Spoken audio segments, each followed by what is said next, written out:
pujian syukur kami naikkan kepadamu Tuhan. Engkaulah yang kudus, Engkaulah yang bertata di kerajaan surga dan juga bertata di kehidupan kami. Sebab Engkau kudus Tuhan, kami juga sebagai anak-anak-Mu, kami rindu untuk hidup dalam kekudusan.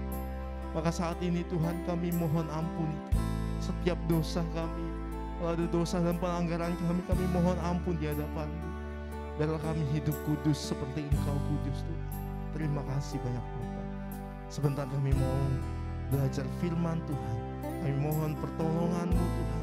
Berikan kami karunia seperti seorang murid yang mau mendengar firman Tuhan dan mau melakukannya, sehingga hidup kami diubahkan, sehingga kehidupan kami berjalan sesuai dengan rencana Tuhan. Kami juga rindu berdoa untuk hati kami. Biarlah seperti firman Tuhan berkata, hati kami seperti tanah yang subur, yang siap ditanami benih firman Tuhan. Dan ketika benih itu ditabur, benih itu akan bertumbuh, bahkan menghasilkan buah. Terima kasih banyak Bapa. Inilah doa dan kerinduan kami untuk terus belajar mengenal kehendak-Mu Tuhan. Terima kasih Bapa. Di dalam nama Tuhan Yesus, kami menyambut firman Tuhan dengan sukacita. Semua yang percaya sama-sama kita katakan amin. Sekali lagi kita berikan tepuk tangan bagi Tuhan kita. Silakan duduk saudara.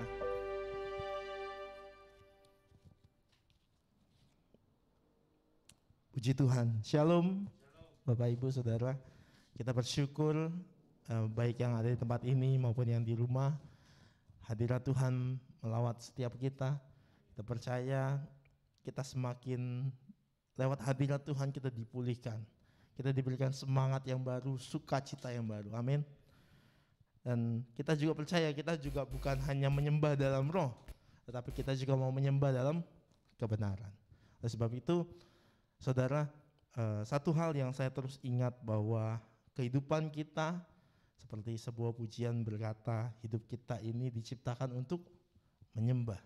Kita ini adalah worshiper.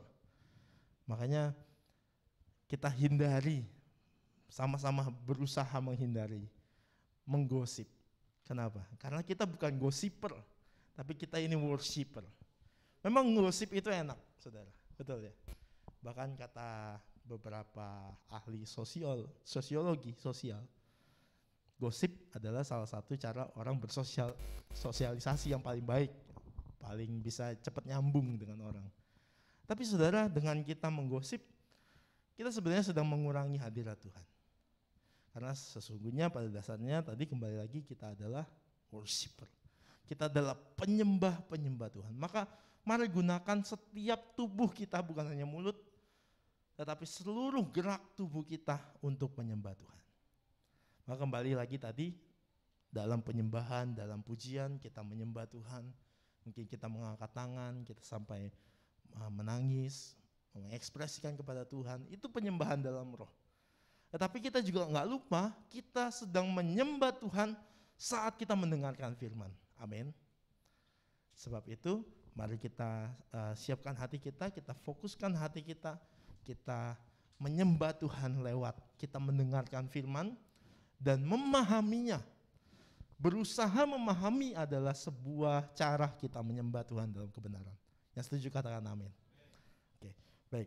Mari kita saat ini akan membahas sama-sama sebuah khotbah yang diberikan bahannya dari GBI Pusat dengan judul firman Tuhan dengan judul kehilangan tapi tidak ditinggalkan.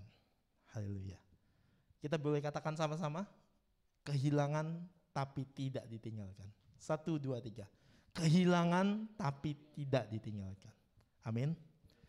Apa yang dimaksud dengan khotbah ini? Mari kita sama-sama pelajari, karena saya percaya firman Tuhan akan membantu kita untuk memahami hal-hal yang tidak kita mengerti sebelumnya. Dan ketika kita mengerti, saudara, apa yang firman Tuhan sampaikan, hidup kita semakin didewasakan.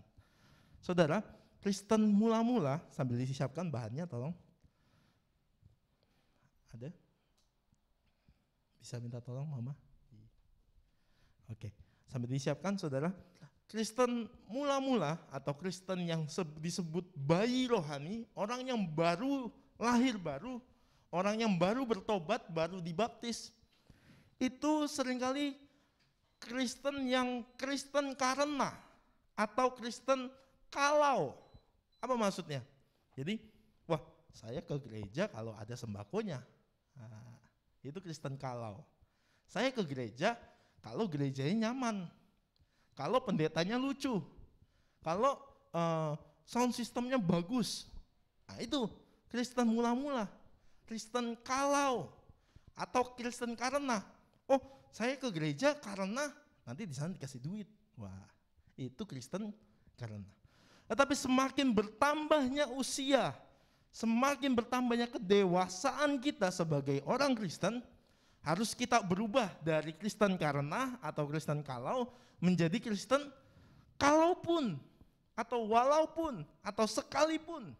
Makanya tadi di lagu pujian awal kita nyanyikan, sekalipun aku berjalan di lembah kekelaman, aku tetap menjadi orang Kristen. Yang setuju katakan amin. Sekalipun aku tidak diberkati, bahkan aku tidak mungkin menjadi orang kaya, sekalipun gerejanya gak nyaman, aku tetap menjadi orang Kristen. Aku tetap beribadah kepada Tuhan. Memang kedewasaan ini adalah sesuatu hal yang butuh proses. Maka saudara, ayo kita terus menuju ke sana. Amin. Karena dengan menuju ke sana, itulah yang dikatakan menjadi serupa seperti Kristus. Amin. Saudara, kita gak boleh lupa bahwa visi dari Gereja Bethel Indonesia adalah satu, mengarah ke sana, menjadi seperti Kristus. Jadi mari sama-sama kita arahkan pandangan kita bahwa kehidupan kita sebagai orang Kristen, kehidupan kita bergereja, itu adalah mengarah menjadi serupa seperti Kristus. Bukan yang lain, saudara. Bukan supaya tambah kaya, bukan supaya apalagi yang lain-lainnya, yang hal duniawi. Tapi satu hal, tujuan akhir kita adalah menjadi seperti Kristus. Maka saudara, lewat setiap firman Tuhan yang disampaikan oleh Bapak Gembala, para pengkhotbah-pengkhotbah yang lainnya, mari kita dengarkan, kita berusaha pahami, supaya itu membentuk hidup kita, membentuk karakter kita, yang tadinya jadi Kristen kalau, Kristen karena, menjadi Kristen yang walaupun tadi. Walaupun ada masalah, walaupun ada pencobaan, bahkan tadi walaupun di lembah yang kelam, tapi aku tetap percaya kepada Kristus. Amin, saudara. Oke, bisa ditampilkan?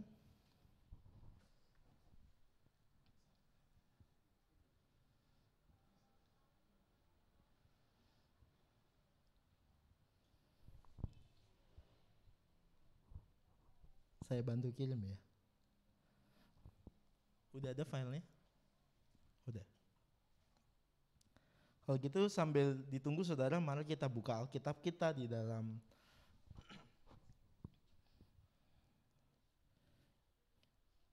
Dua Korintus 4 ayat 1 sampai 14. Puji Tuhan, hari ini teknologi sudah semakin maju ya saudara.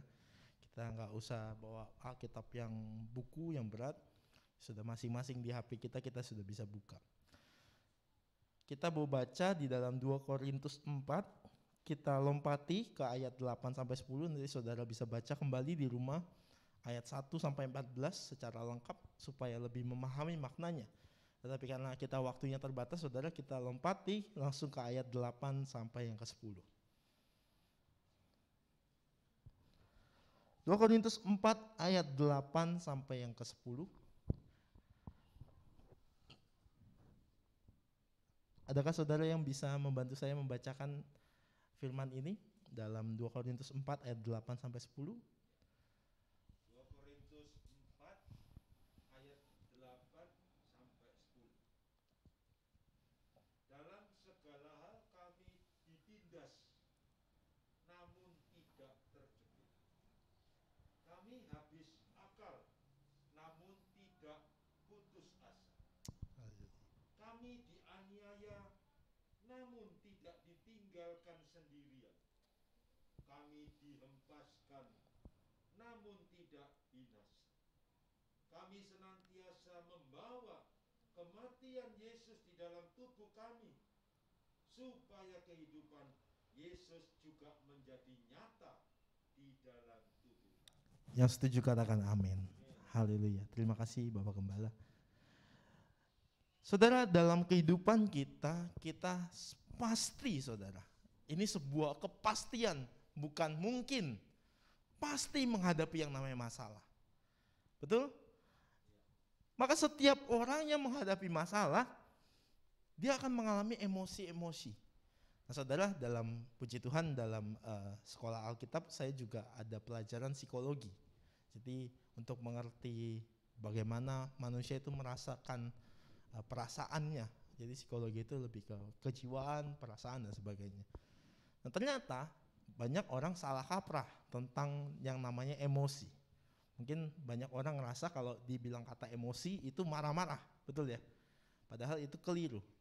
Jadi ternyata emosi itu adalah luapan perasaan, saudara. Luapan perasaan yang terlihat.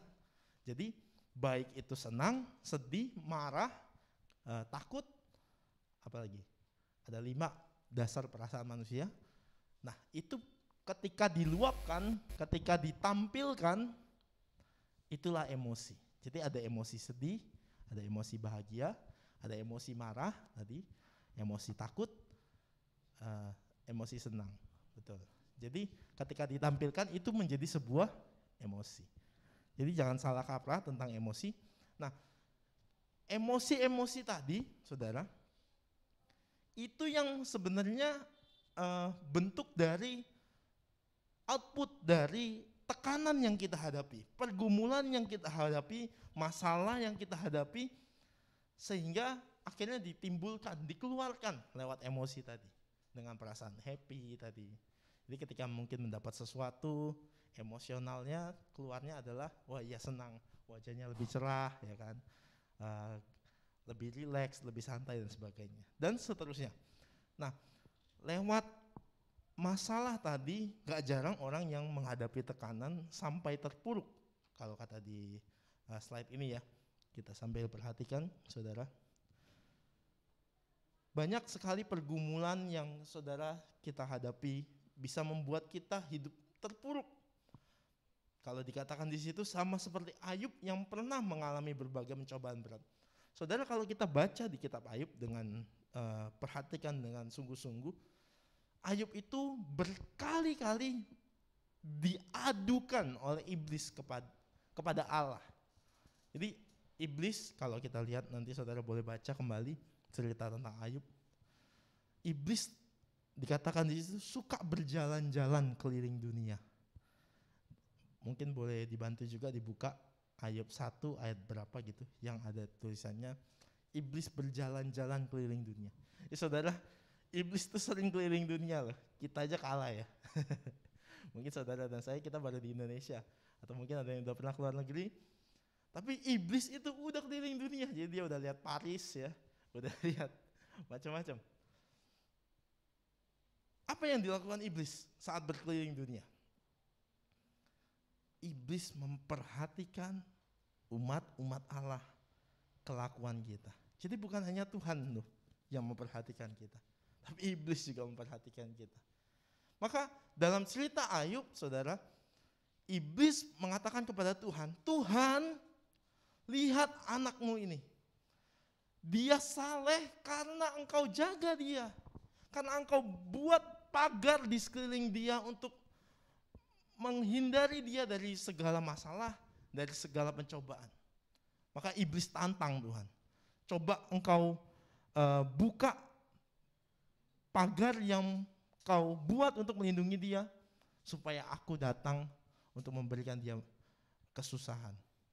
Ya saudara, satu hal yang kita bisa belajar pertama adalah, saudara, kalau kita percaya dan kita hidup saleh di hadapan Tuhan, Tuhan membuat kita pagar loh saudara. Kita dilindungi dari perbuatan-perbuatan iblis. Yang percaya katakan amin. Seperti Ayub tadi, iblis gak akan bisa apa-apa. Iblis harus minta izin dulu sama Allah, baru bisa mencobai orang percaya. Amin. Maka kita ayo hidup saleh, hidup seperti Ayub, hidup percaya kepada Tuhan. Nah, selanjutnya kita lanjutkan. Nah, Ayub saudara, dalam kesalehannya akhirnya iblis menantang dan Tuhan izinkan. Kenapa? Kenapa Tuhan izinkan untuk iblis mencobai Ayub? Karena Tuhan percaya kepada Ayub. Saudara, coba kita tanya dalam diri kita. Sudahkah Tuhan percaya sama kita? Orang yang percaya kepada Tuhan sekarang hari ini banyak. Jumlah gereja itu sudah 1 miliar ya bisa ya. Di Indonesia sendiri sudah 5.000 di Indonesia. GBI doang loh, baru GBI 5.000. 5.000 misalkan satu gereja jumlahnya 100 orang aja udah berapa? Banyak orang yang percaya kepada Tuhan. Tapi berapa banyak orang yang dipercaya sama Tuhan? Amin. Nah, kita mau menuju ke sana saudara. Nah, ketika Tuhan izinkan iblis mencobai Ayub, ada berapa tahap? Gak cuma sekali. Sekali dia kehilangan hartanya. Semua hartanya habis. Bahkan anak-anaknya habis. Bukan cuma harta fisik, material, tapi anak-anaknya juga meninggal. Dan yang tadinya dia dibilang orang yang makmur sekali, orang yang sangat kaya, kata Alkitab, habis seketika. Bagi orang dunia, apa itu masalah, saudara? Wah, masalah besar. Masalah besar. Mungkin Bapak Gembala waktu itu sudah bicara juga. Orang yang punya 2M, tiba-tiba kehilangan 1M, bisa nangis-nangis, bisa stres, bisa depresi, bahkan hampir mau bunuh diri. Dia lupa bahwa dia masih punya 1M. Nah, kasusnya Ayub adalah dia gak punya apa-apa lagi, saudara. Betul-betul habis. Harusnya secara akal sehat, kalau dia tidak percaya kepada Tuhan, dia juga pasti bisa depresi, kehilangan, bisa bunuh diri bahkan. Tapi dia tidak. Karena apa? Karena dia tetap percaya kepada Tuhan. Tapi pencobaannya Ayub gak sampai di situ, saudara. Yang dialami Ayub adalah ketika setelah kekayaannya hilang, anak-anaknya meninggal, iblis datang lagi ngadu sama Tuhan. Saat iblis bertemu dengan Tuhan, dikatakan di kitab Ayub, Tuhan berkata, lihat iblis, engkau salah. Jadi lewat kehidupan Ayub, Tuhan membuktikan bahwa iblis salah. Itu luar biasa sekali, saudara. Biarlah kehidupan kita juga seperti Ayub, amin. Bisa membuktikan bahwa firman Tuhan betul. Tuhan katakan, iblis kamu salah, lihat. Kamu sudah ambil kekayaannya, kamu sudah ambil anaknya. Dia tetap percaya kepadaku. Dia tetap tidak mengutuk aku. Dia tetap menjadi orang yang saleh. Terus iblis mulai lagi. Nah, ini emang iblis suka kerjaannya memutarbalikkan firman Tuhan. Iya Tuhan, dia tetap begitu. Karena engkau jagai tubuhnya. Coba biarkan aku menjamah dia.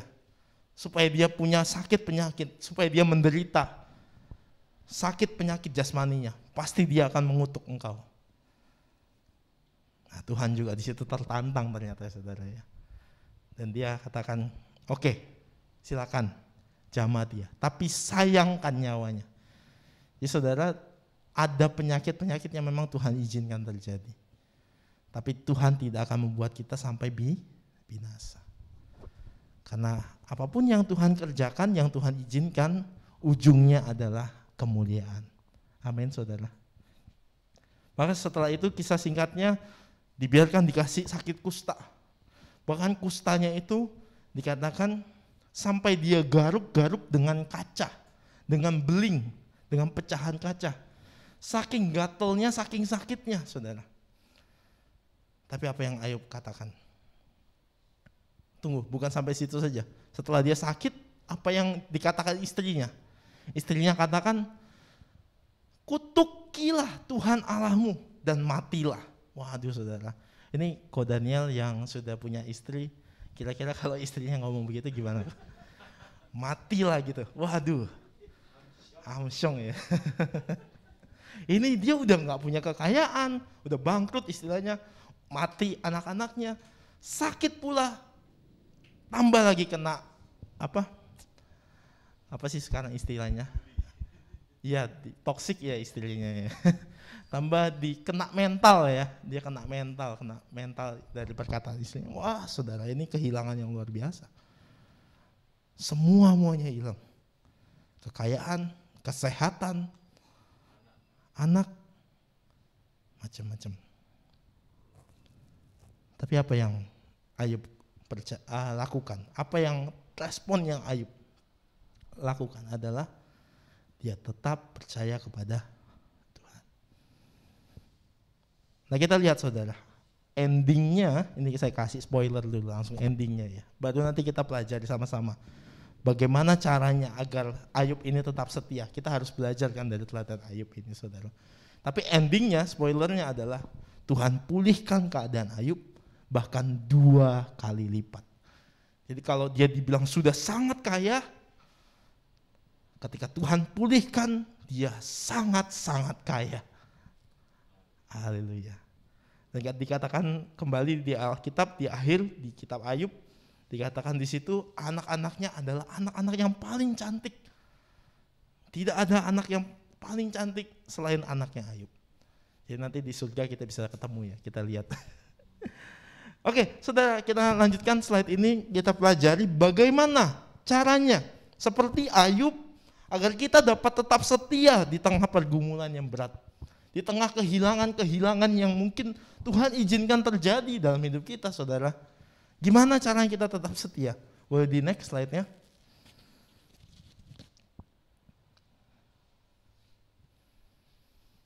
Ya, next lagi. Yang pertama adalah, kita baca sama-sama judulnya. 1, 2, 3. Tetap memberitakan Tuhan. Di dalam 2 Korintus 4 ayat 5 saya bacakan, sebab bukan diri kami yang kami beritakan, tetapi Yesus Kristus sebagai Tuhan dan diri kami sebagai hamba-Mu karena kehendak Yesus. Boleh di next lagi slide-nya.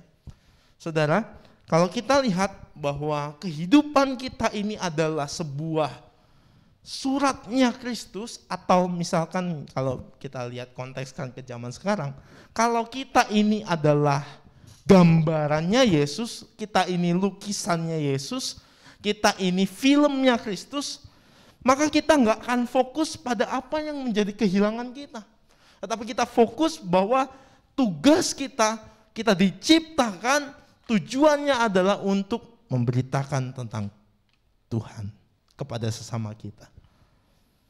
Sekali lagi, kalau kita fokus.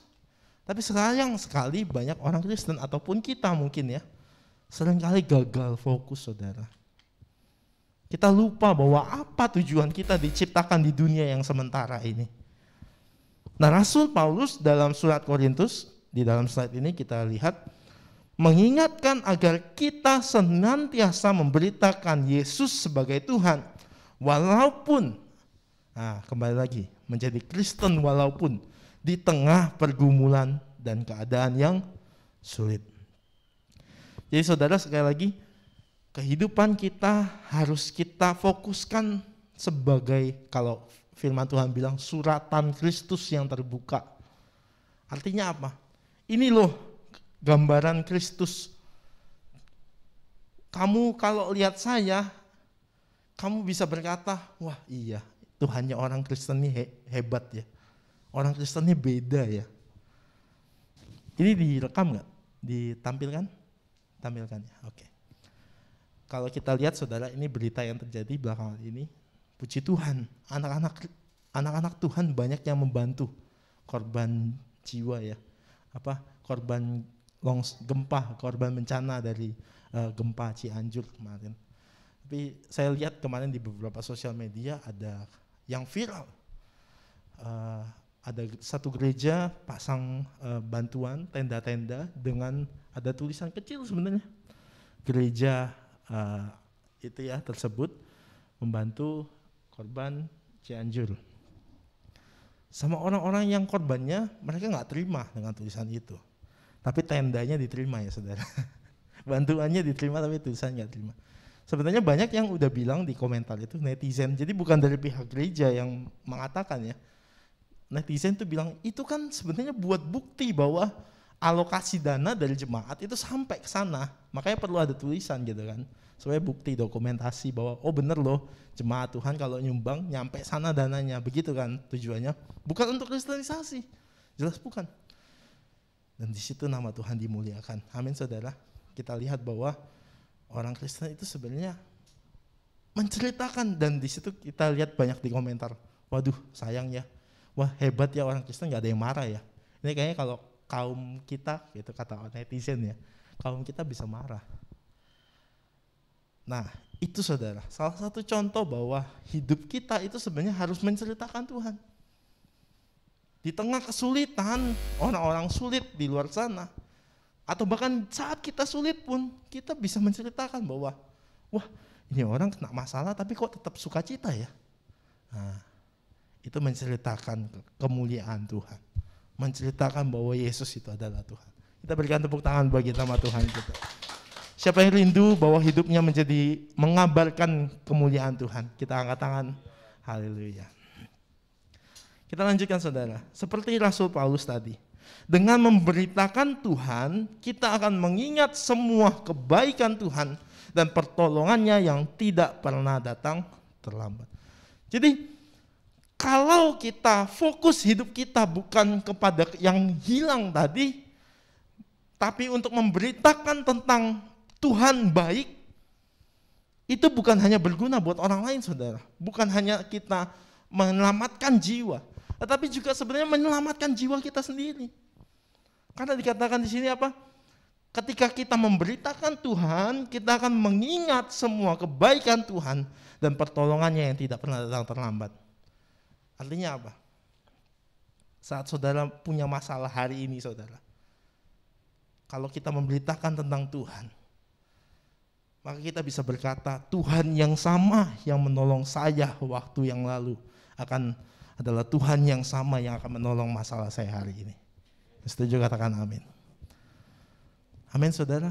Kalau masalah-masalah yang kemarin aja selesai saudara, karena pertolongan Tuhan, maka masalah yang hari ini dan yang akan datang pasti Tuhan yang sama, yang berkuasa, yang tidak pernah berubah, yang akan menolong saudara dan saya. Kita berikan tepuk tangan sekali lagi buat Tuhan kita. Amin.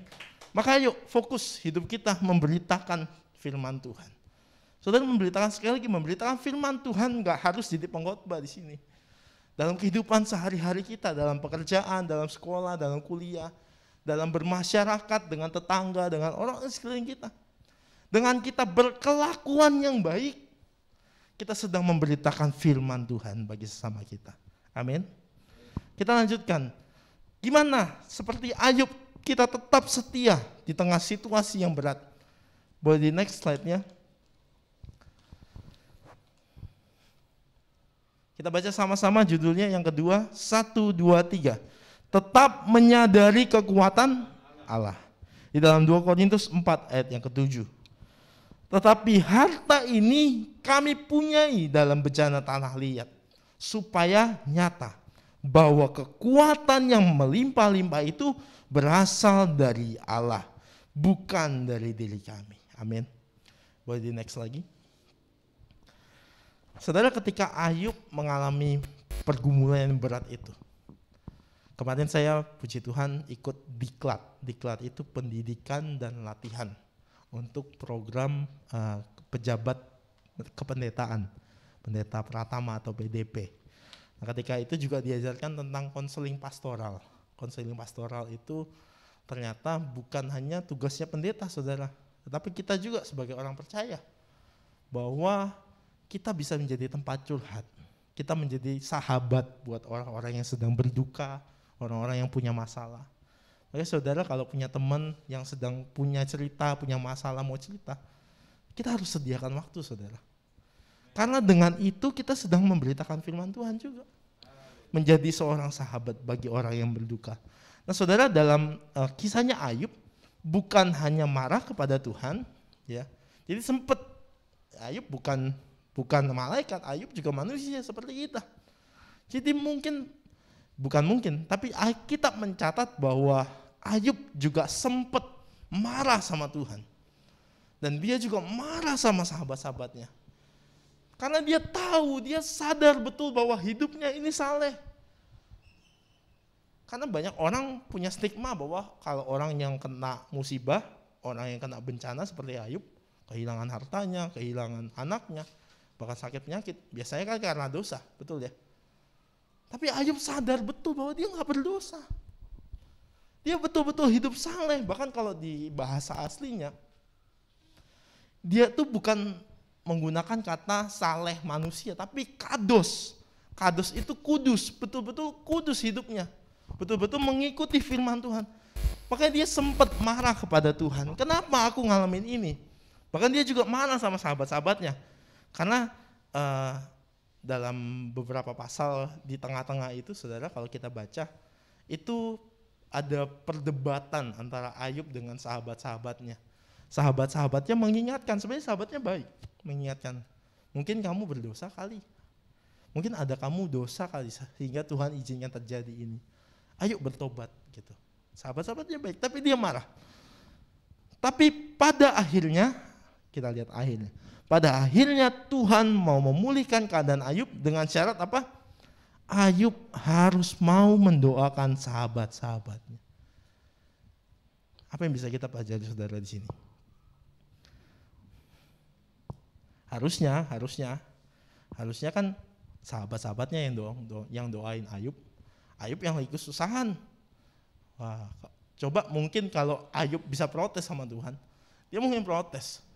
Tuhan, saya ini loh yang habis-habisan semuanya. Harta saya habis, anak-anak saya habis. Masalah saya, mungkin toko saya habis, atau kerjaan saya habis. Kenapa Tuhan malah suruh saya yang doain sahabat-sahabat saya? Tuhan suruh dong pendeta saya atau sahabat saya doain saya. Kenapa malah saya yang suruh doain mereka? Mungkin itu kalau Ayub hidup di zaman sekarang. Tapi Ayub nggak protes. Dia kerjakan apa yang jadi bagian dia. Di akhir kitab Ayub di situ, sebelum Ayub dipulihkan, Ayub mendoakan sahabat-sahabatnya. Artinya apa? Kita lihat bawahnya. Artinya Tuhan meminta Ayub untuk berhenti menyalahkan orang lain atas keadaan yang dia alami. Dan menyadari bahwa hanya Allah yang mampu mengubah keadaan yang buruk menjadi baik. Saudara, memang ketika kita mengalami masalah, itu sudah naturalnya manusia untuk mencari kambing hitam. Betul ya? Entah itu menyalahkan orang lain, menyalahkan orang tua. Oh, karena orang tua saya begini. Oh, karena teman saya gak mau nolong. Oh, karena pendeta saya gak mau doain saya. Oh, karena gereja gak mau bantu saya. Oh, ini terjadi karena begini. Atau bahkan menyalahkan diri sendiri. Oh, karena saya ini kurang ganteng, jadi saya gak punya pacar-pacar gitu ya. Oh, karena saya ini, akhirnya jatuhnya nyalain siapa? Nyalain Tuhan. Oh, karena saya diciptakan terlalu besar begini, jadi orang gak suka. Mungkin saudara. Atau dan sebagainya. Akhirnya nyalahin.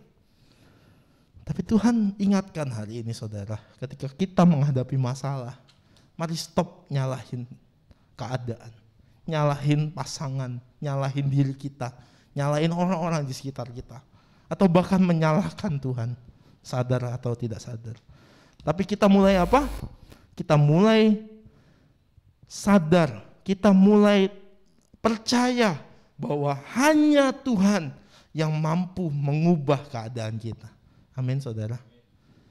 Karena dengan kita sadar bahwa Tuhan yang mampu mengubah keadaan kita, bukan kekuatan kita, kita sedang percaya bahwa iya, Dia Tuhan yang berkuasa atas keadaan saya. Amin.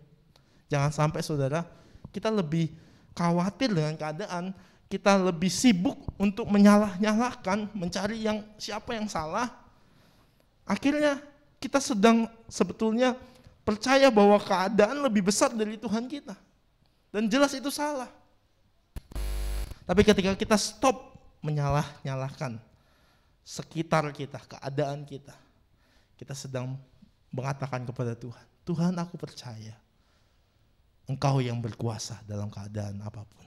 Amin saudara. Kita lanjutkan. Di bagian ketiga, gimana seperti Ayub bisa tetap setia di tengah masalah, di tengah pergumulan yang berat, di tengah kondisi yang berat. Kita baca bersama-sama sekali lagi saudara. 3, 2, 1. Tetap berharap pada anugerah Allah. Yang pertama tadi adalah tetap memberitakan Tuhan. Yang kedua adalah tetap menyadari kekuatan Allah. Dan yang ketiga adalah tetap berharap pada anugerah Allah. Di dalam 2 Korintus 4 ayat 15 dikatakan di sini, sebab semuanya itu terjadi oleh karena kamu, supaya kasih karunia yang semakin besar berhubung dengan semakin banyaknya orang yang menjadi percaya, menyebabkan semakin melimpahnya ucapan syukur bagi kemuliaan Allah. Boleh dilanjutkan? Katakan di sini saudara, agar dapat bangkit dari keterpurukan, kita harus berhenti menyalahkan diri sendiri.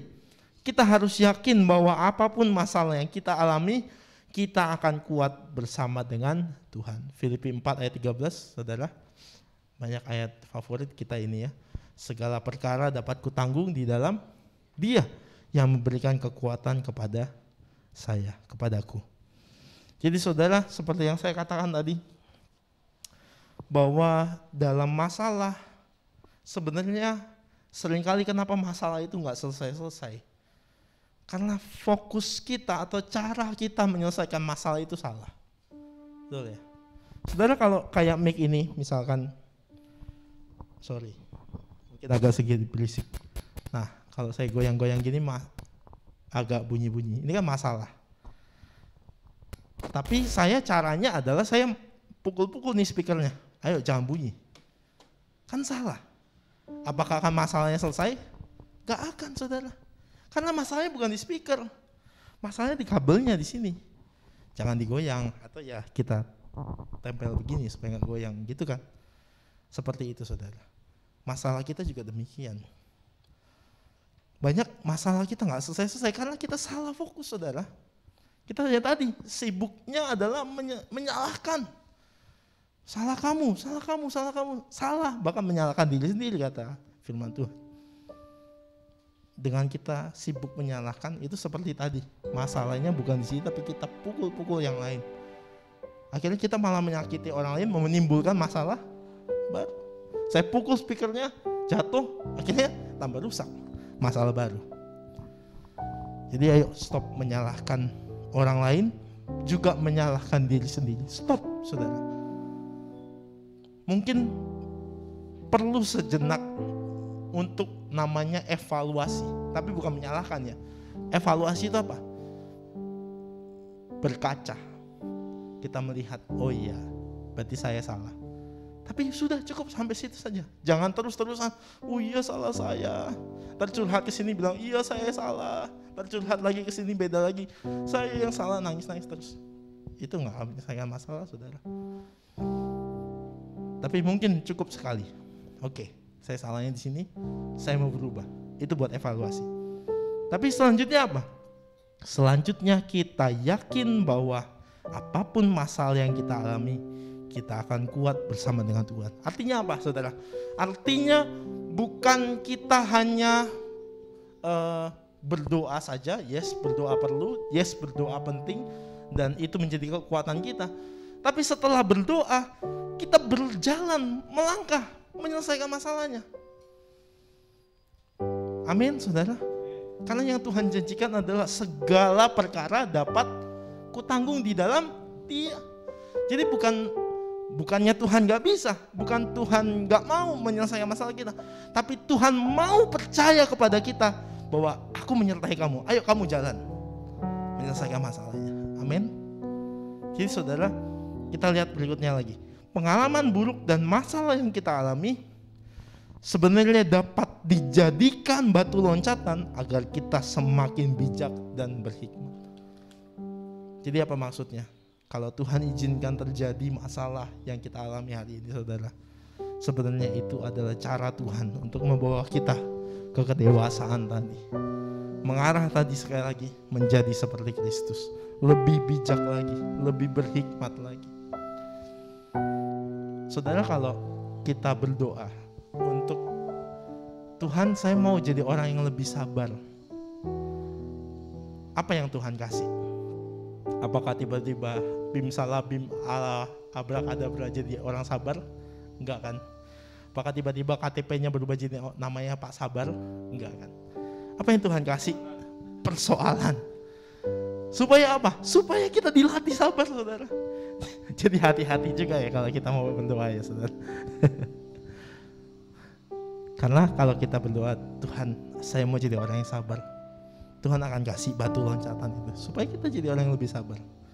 Kalau Tuhan kita mau lebih berhikmat, Tuhan kasih persoalan supaya kita dilatih lebih berhikmat. Amin, saudara. Jadi hari ini kita belajar, jangan takut sama persoalan. Amin. Jangan takut sama persoalan, karena persoalan itu adalah batu yang kita akan injak untuk kita lebih menuju ke sana lagi, menuju janji Tuhan. Terakhir, saudara, kita juga harus terus berharap pada anugerahnya dan yakin bahwa pertolongannya akan datang tepat pada waktunya. Amin, saudara. Kita percaya bahwa sekali lagi Tuhan yang sama, saudara, yang telah menolong kita dari hari-hari kemarin, Tuhan yang sama akan menolong kita untuk masalah yang sekarang dan masalah yang akan datang. Yang setuju kita berikan kemuliaan bagi nama Tuhan. Haleluya. Kita tutup Alkitab kita satu dalam doa. Oh, kami percaya Tuhan, firman-Mu menjadi kekuatan bagi kami. Engkau berjanji akan menyertai kami, Tuhan. Segala perkara dapat kami tanggung di dalam Engkau, Tuhan, yang memberi kekuatan bagi kami. Sebab itu hari ini kami belajar, kami tidak takut pada masalah, kami tidak takut pada persoalan, sebab Tuhan beserta dengan kami. Terima kasih, Tuhan. Ini kerinduan kami, Tuhan, belajar setia seperti Ayub. Sekalipun kami punya persoalan, sekalipun kami punya masalah, sekalipun kami di lembah yang kelam, kami tidak takut, sebab Engkau, Tuhan, beserta dengan kami. Kita nyanyikan sekali lagi pujian ini. Engkau gembala yang baik.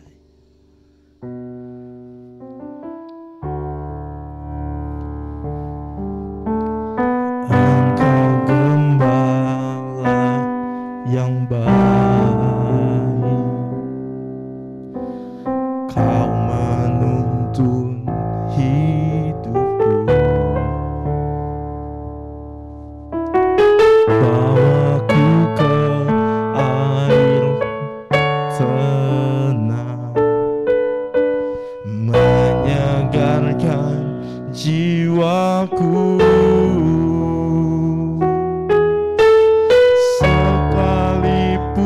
Mari katakan dengan percaya, sekalipun kami berjalan dalam lembah kekelaman,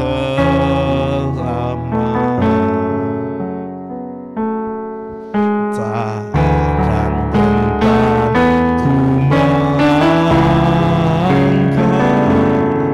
sebab Engkau besertaku.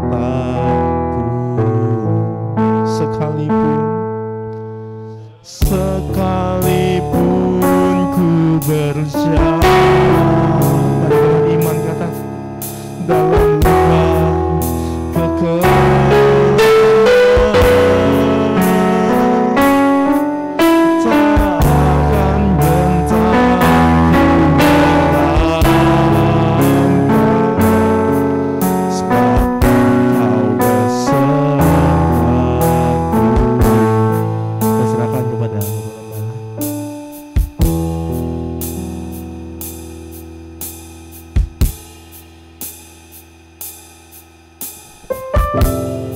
Haleluya. Ya, saudara, kita menangkap inti daripada pesan Tuhan. Ketika kita mengalami persoalan, yang pertama kita tetap percaya kepada Tuhan. Seperti Ayub, menguatkan dan meneguhkan hatinya kepada Ayub, kepada Tuhan Ayub. Berkata, Tuhan yang memberi, Tuhan yang mengambil. Artinya Tuhan punya segala kuasa. Ayub meneguhkan hatinya, sekalipun istrinya goyah, teman-temannya mempersalahkan, teman-temannya blaming, menyalahkan Ayub.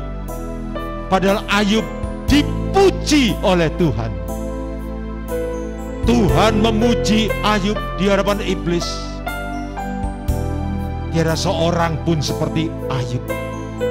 Ia saleh, jujur, takut akan Allah, dan menjauhi kejahatan. Ayub dan Tuhan sudah sehati. Ayub tetap aman. Dia tetap menyembah Tuhan. Haleluya. Mari saudaraku, apakah saudara dan saya tetap sehati dengan Tuhan? Tetap satu frekuensi dengan Tuhan? Tetap teguh di hadapan Tuhan? Janji Tuhan pasti terjadi. Ayub dipulihkan, bahkan diberkati 2 kali lipat. Tepuk tangan buat Tuhan Yesus. Haleluya. Haleluya. Penderitaan saudara dan saya itu bukan titik, saudara. Bukan akhir segalanya, tapi koma. Haleluya. Tetap percaya kepada Tuhan. Yang kedua, tetap beritakan Tuhan. Apa yang Tuhan suruh, lakukan. Tetap mendoakan orang-orang sekitar kita. Mari angkat tangan. Tuhan, ketika saya mengalami persoalan, saya tetap memberitakan Tuhan. Ketika saya mengalami tekanan yang berat, saya berdiri teguh. Sebab saya menerima kekuatan yang dari Tuhan. Haleluya. Terima kasih Tuhan. Haleluya. Mari kita bangkit berdiri.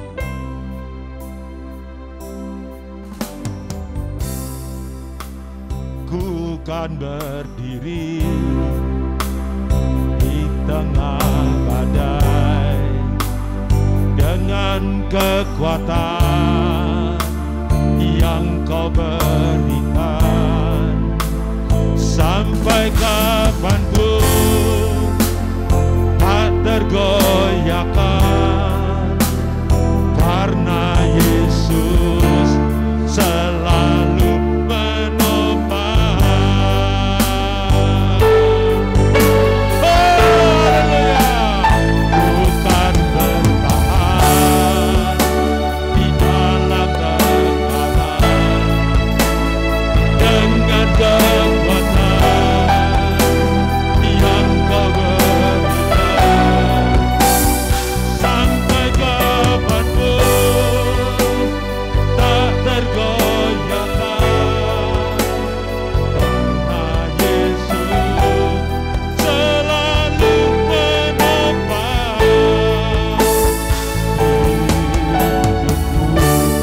Mari yang percaya angkat tanganmu. Di saat badai, di saat badai bergelora, ku akan terbang, ku akan terbang bersamamu. Bapa Kau Raja atas semesta, ku tenang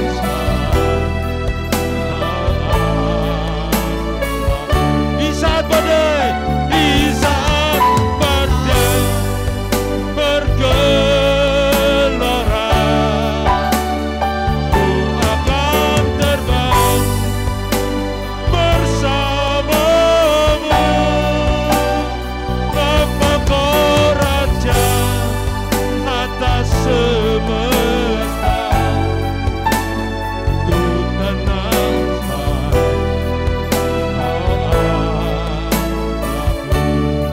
Saudara, mari kita berperkara dengan Tuhan, saudara. Di saat badai, hari-hari ini tidak asing lagi. Dunia sedang mengalami kekelaman. Bahkan tahun depan dikatakan dunia gelap. Saudara, Tuhan adalah terang buat saudara dan saya.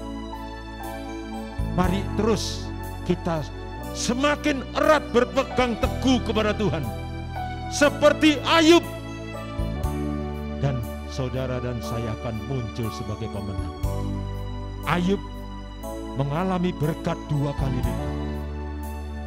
Ayub ketika diuji oleh Tuhan, Ayub berserah kepada Tuhan. Tuhan yang memberi, Tuhan yang mengambil. Supaya ketika Tuhan memberkati Ayub, Ayub tidak sombong. Saudara percaya Tuhan mau memberkati saudara? Haleluya, angkat tanganmu. Tapi mungkin saat ini Tuhan sedang memproses saudara, supaya saudara dan saya tidak sombong. Sebab Tuhan membenci orang yang congkak, tapi mengasihi orang yang rendah hati. Hari percaya janji Tuhan. Ku akan terbang tinggi di saat badai. Aku percaya Tuhan. Aku bukan melihat keadaan hari ini. Aku melihat apa yang disediakan oleh Tuhan. Bahwa semua itu karena Tuhan. Tuhan yang memberi, Tuhan yang mengambil. Terpujilah Tuhan. Aku tidak akan bisa sombong lagi ketika Tuhan mengangkat hidup kami. Haleluya. Dan aku tetap memberitakan Tuhan. Kami mau mendoakan orang-orang saudara-saudara yang lemah. Mari saudara, siapa kau siapa? Aku tetap menjadi berkat. Aku tetap mau mendoakan saudara-saudaraku. Mungkin orang tuaku yang lemah. Aku mau bersaksi kepada mereka, supaya mereka juga mengikut Tuhan Yesus. Terima kasih Tuhan Yesus. Kami boleh semakin mengerti apa yang Tuhan suruh untuk kami. Terima kasih Tuhan. Kami yakin dan percaya segala hormat kemuliaan bagi Tuhan. Haleluya. Di saat badai bergelora,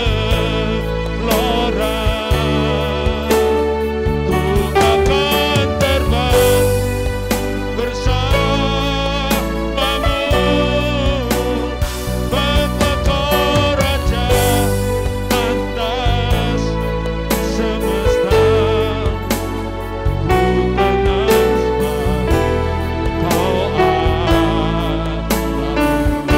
Saudara, satu lagi saudara, saya mau berdoa juga buat generasi milenial, generasi muda. Mungkin saat ini kau yang belum punya pasangan. Karena apa saya alami, sudah mengalami. Pernikahan sudah 30 tahun.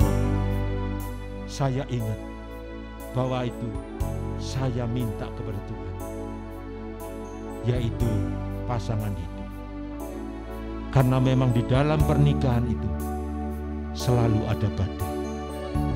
Maka ketika badai menerpa rumah tangga saya tidak lupa Tuhan yang memberikan saya pasangan hidup. Saya tidak mengambil cara saya. Saya hanya memandang kepada Tuhan. Saya berseru kepada Tuhan. Tuhan yang memberikan saya pasangan hidup. Saya berdoa saudara. Saudara juga tidak mencari pasangan hidup dengan caramu sendiri, dengan kekuatanmu sendiri. Saudara mintalah kepada Tuhan pasangan hidup. Nanti saudara akan ingat ketika saudara mengalami badai, percaya Tuhan yang menyertai saudara. Biarlah juga pasangan-pasangan itu, suami istri, semakin menguatkan hatinya untuk bergantung kepada Tuhan. Terima kasih Tuhan.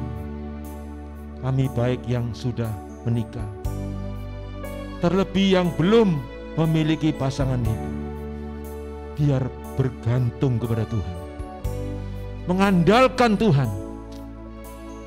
Karena pasangan hidup bukan seperti membeli mobil atau membeli motor. Pasangan hidup adalah untuk seumur hidup. Hanya kematian yang dapat memisahkan. Terima kasih Tuhan.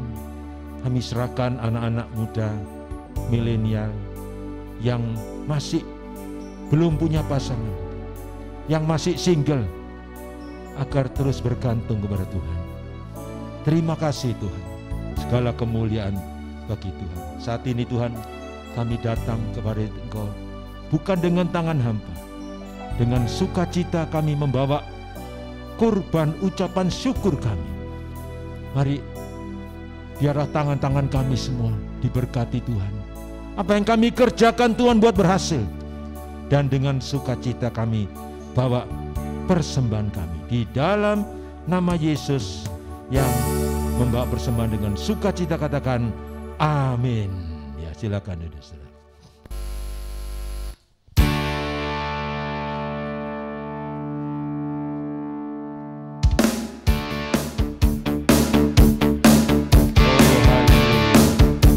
Kami tidak mau kompromi. Oh Tuhan yang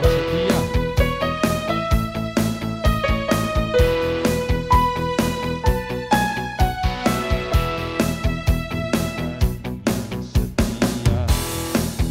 Turun ke dunia, jimu jaga.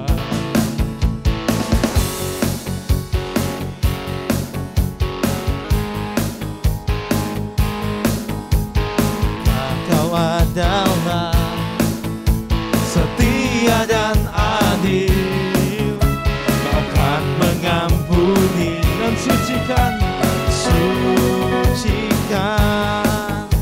dari segala yang jahat. Sama-sama katakan, tak mau untuk hidup lagi dunia ini lagi. Tak ingin kompromi, tak ingin kompromi, tak ingin lakukan hal yang dapat tegakkan hatimu. Tak mau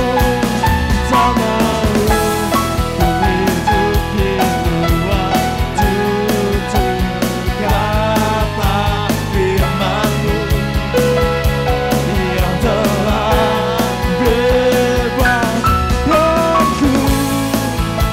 Yesus, kebenaran-Mu adalah